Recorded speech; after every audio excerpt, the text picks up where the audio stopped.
Today we have a collection of 2 creepypastas straight from the wiki.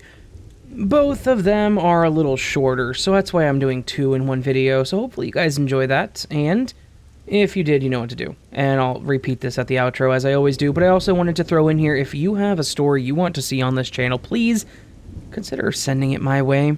All you gotta do is go to astheravendreams.com/submit, or, check the links down below, or message me on Twitter, Instagram, anything like that. Or you can also email it to me at astheravendreams@gmail.com, and I'm not going to keep this intro going, so have a beautiful day, and I'll see you at the outro. Bye-bye. Syelims by NatashaRomanoff. It begins with a strange door out of place. You don't even see it at first. It's just a shadow in the corner of your eye after you've passed it. One day, after realizing what you see, you stop. But as soon as you do, it's gone. You shake your head and laugh before continuing with your day. It happens again a few hours later, but this time when you stop, it's still there. For a moment, you just stand there in front of the door, but then curiosity overcomes you, and you open it, only to find your own reflection. You laugh and wonder why someone would place a mirror behind a door. How stupid. You close the door and go about your day, but your mind never really leaves the thought of the door. Why was it there? What was the point? A few days later, you see the door again. At first, you don't even pause, but the curiosity makes you turn around. Once again, you open the door just to find the same mirror. This happens a few more times. Finally, just as you're about to give up, you notice it. It's not much, but it's enough to keep you opening that door. Just a few shadows in the mirror. You look behind you, but nothing is there. It gets boring after a while, and you really consider ignoring the door next time. Then you begin to hear the voices. None of them are clear. A slight buzz, or ringing at the most, yet once again you are lured back to the door for more. Not long after, the shadows begin to take the actual shape, and the voices then begin to make sense. It gets easier with more concentration. Finally, one day you find the door in place of your coat closet, on the way to work. You open it, expecting more hushed voices and vague shadows in a mirror, but what you see surprises you. There is no longer a mirror. You can't see yourself at all. Instead, you see people behind the door. The sight of them frightens you enough to slam it shut, yet they never even looked at you. Once again, you begin to ignore the door for a few days. Finally, after almost a week, you break down, open the door, and step inside. You've never done that before, and you're not sure why you started now. And now that you've crossed their threshold, they begin to notice you. A few of them welcome you, and they ask you how you are. Of course, you're shy and a little scared, but they take their time and adjust to your actions. Finally, you realize you're being silly and begin to talk with them. They seem like nice people, and you begin to wonder why you were rudely cautious before. They tell you how they don't get visitors very often, and they tend to get lonely with just each other. You begin to feel a little sorry for them. At some point, a question occurs to you. After internal debate, you decide to ask someone, "Who are you guys? And how did you get here?" The man closest to you chuckles and says, "We're the Syelims, and we came here the same way you did, through the Roram doorway." "Oh," you say. After a while of more talking, you realize you've been here too long. You're late for work by now, and you have to go, but you promise them that you will return. That's when things begin to change. They tell you that you can't leave. You laugh and begin to search for the door, but you cannot find it. That's when you notice something different about the people. Something that makes you ask yourselves, how were they talking to me? Because now that you really look at them, you notice that they don't have a mouth or a nose. In fact, their bodies are completely lacking human features. The only similarities are the two eyes, but even that is a cruelly dissimilar sight.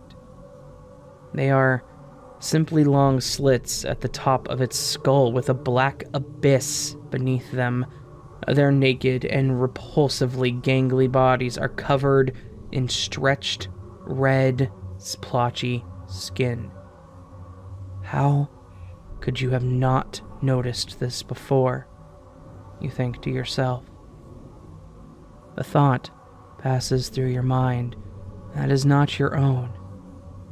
You're ours now. You start to scream, but you can't.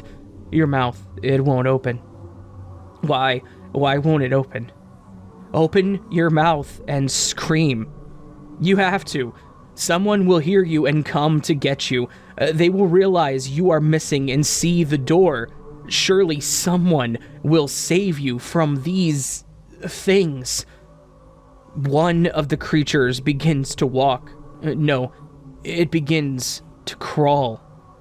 Its gangly legs twitch and writhe as it gets closer to you. You're in too much shock to move, even when it's only inches from you.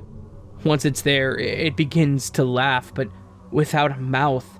The sounds echo through your mind, and it's the most horrifying noise you have ever heard. You turn and run, and thankfully they do not follow. Finally, you find another door. You look around cautiously before opening it. Disappointment and fear resonates through you as you see another creature behind the door. You collapse to the ground in defeat. The creature seems to kneel to the ground as well. You stare at it, and in return you feel its similar glare. The creature cocks its head to the side, and its gray head begins to rip apart to reveal a set of horrific, jagged teeth. So, it does have a mouth. It's just not for speaking, you think tediously. At first, you're sure it's your death, but the creature does not move. You then realize that it is smiling at you. For some reason, this comforts you, but you wonder why it hasn't said anything to you yet. You get up only for the creature to mimic you. You try to give it a complex look, but its black eyes just stare at you blankly. Every once in a while, its stretched skin flashes over the slits as if it were blinking. You start to back away, and once again, it mimics you. That's when you slam the door. For a moment, you're confused. Why was it doing that? Was this some kind of torture? You sigh internally and reopen the door. Once again, you stare at it, and it at you. More creatures begin to accumulate around the creature. All of them now wear the same cruel grin that the first one wore. You close your eyes for a minute and slowly open them to see the creature doing the same thing. The creatures in the doorway seem to be laughing silently, as if there was some joke that you did not understand. Their stares become too much, so you turn around, only to find the same creature standing behind you. A memory of the first time you opened the door, a memory that feels like it was ages ago, flits through your mind. As you look back at the doorway, a look of fear flashes through the black eye slits of the creature, before returning to a cold look of cruelty. The smile widens as you give in. Maybe, just maybe, living with them won't be so bad. Despite how they look, you know that they won't hurt you. You are one of theirs now. Sometime later, maybe hours, maybe days, and possibly even years later, the door opens on its own. Someone steps through the doorway. It's a new Syelem. She seems shy. You decide to greet her and make her feel welcome. It's nice to see a new face. You hope inside that she stays. Huh, yes. That would be quite nice.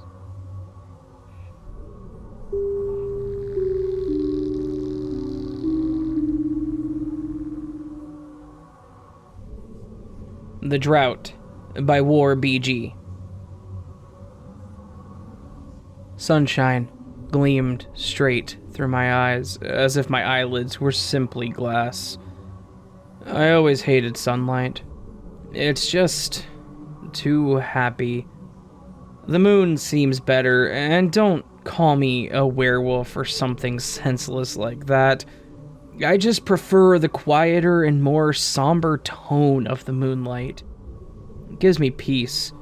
It's something I can always look forward to after a long day of work. I closed the blinds to stop letting the sunshine in.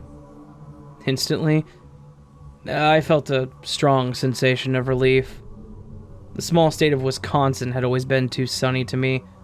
Then again, any place that has the least bit of sunshine I would probably hate too, and think that it was also too sunny for me. Heck, even Washington, where I came from, is too sunny for me, and it's known as the rain state. I walked toward the kitchen to get a glass of water. Grabbing the large glass cup, I went to the sink and flipped it on, ready for the flow of the liquid that gives life to shower into my cup. However, I was greeted with just 4 to 5 drips of water, and then nothing. I had heard about the drought in Salisfair, even from how little I go out. People talk about it on the internet, the newspaper, things like that. It hadn't affected me, so I never really paid attention to it until now. The moon pulled the tides of water, essentially making water at the mercy of the moon. A servant, if you please. Anything related to the moon is quite dear to me, so I had to go to investigate. I browsed the internet for, at least, what I thought was an hour, looking for some source of the drought. It's odd with the drought. Just 2 days ago, it rained plentiful, and rain isn't too uncommon, so no one knew where the drought was from. I tracked down the central pipe that dispenses water into our city. In our town, there's this huge water tower underground which everyone connects their houses to. It's odd. Who would put a water tower underground? I had to do another hour of searching just to find the address of the tower. It seems almost as if it was supposed to be hidden. I exited my house with the address printed onto a white slip of paper. I took off on my puny little bicycle. I've had that bike ever since I was a child. Just ignore the sunshine, I told myself. I felt angst as I was riding into the sun, and my throat was parched. I had to get myself something to drink. I stopped my bike near a rack in a gas station. I went to the front door looking for a water fountain, not seeing anything to drink from there. I guess I only had the option to buy a water bottle. I looked into my pocket for some cash. I had about $2. I looked at the price of a bottle of water, and it was a whopping $5.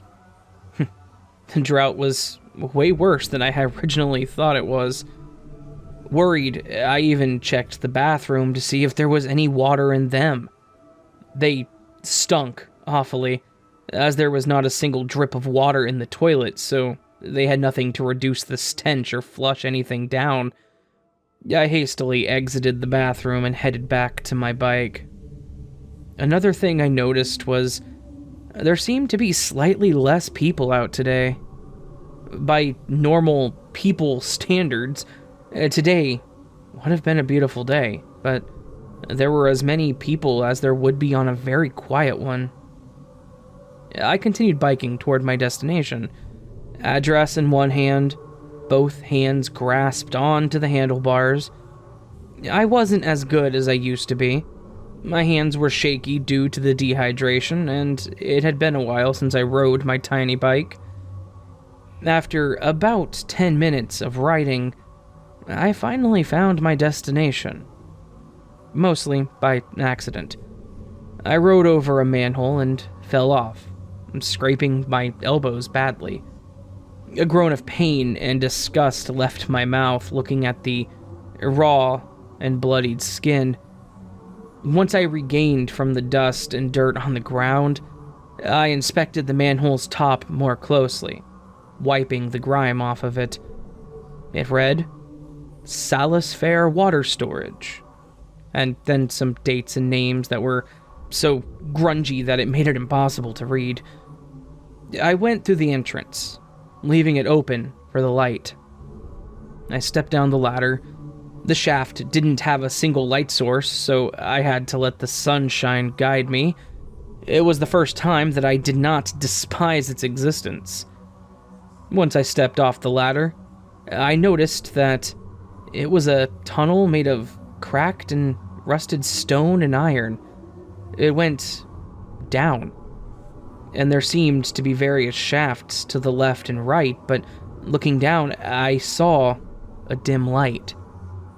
I slowly walked down the stone steps, making sure that I didn't trip or fall. I was halfway there, and the sunlight was completely gone. I swear, I saw the silhouette of a figure with disfigured, long something at the end of the tunnel for a split second. It just dashed past me. I hesitated on continuing. I contemplated what I could have seen. Maybe it was just a man running by in a hurry to get things working. It was probable, but most likely I was just hallucinating. I hadn't had anything to drink in about 36 hours at this point. I was injured, and I rode my bike, so I was exhausted, mentally and physically.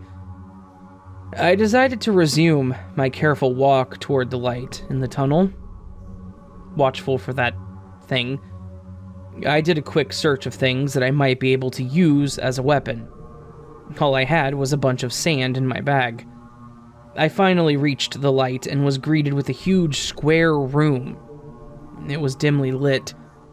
I looked around for some kind of light that I'd be able to pull to make it brighter, and I found a switch. Flicking it, I heard a loud buzz, and the lights came on. That said, I wish I hadn't turned the lights on. I should have left. I should have just ignored the drought and assumed it would be over soon.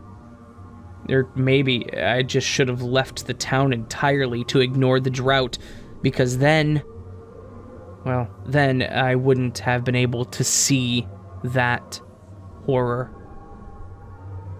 I saw piles of bodies. Hundreds. Maybe even thousands. They were on the floor, still bleeding. Women, men, even children. They had giant red gashes. You could see the veins ripped out and thrown, and the sickest part is that some of them were still alive. They were moaning, and in weak, tired voices, they were begging for help. I realized what the cause of the drought was. Where the bodies were lying was the exact same spot where the water should have been. The bodies were clogging the water pipe. Rarely any water would get through, but it would be going through those dead, mangled bodies filled with blood and bacteria. And then I had one other question. What sick monster could have done this? 1 week ago, I moved away from Salisfair. I can't stand thinking about that horrid place nowadays. That creature killed everyone in my old town. It hunts people down like a savage. People have been disappearing lately all over the country, and the radius is spreading. I'm concerned that I may be next. Though, there's one more thing that is worrying me about my new town. There seems to be a drought going on.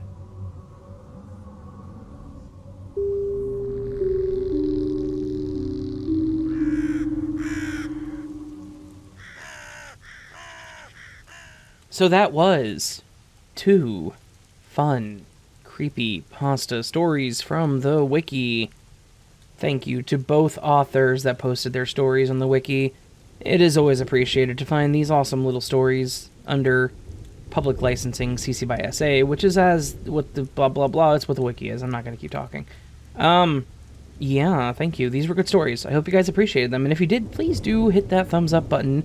You can also subscribe to the channel if you are new and hit that little bell icon thingy next to the subscription button. You can also leave me a comment letting me know what you thought. If you have a story, submit it to me. Send it to astheravendreams.com/submit or email me at astheravendreams@gmail.com or outlook.com. Either is valid. Both are open and exist. So, all that said, you can further support the channel by following my Patreon or channel members. For as little as $1 a month, you can get early access to all my content, which is kind of cool, I think. Higher tiers get other cool stuff. You just gotta check it out. Links are down below.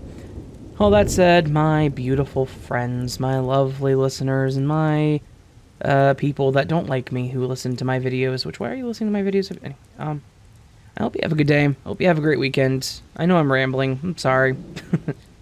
Anyways, I love you all.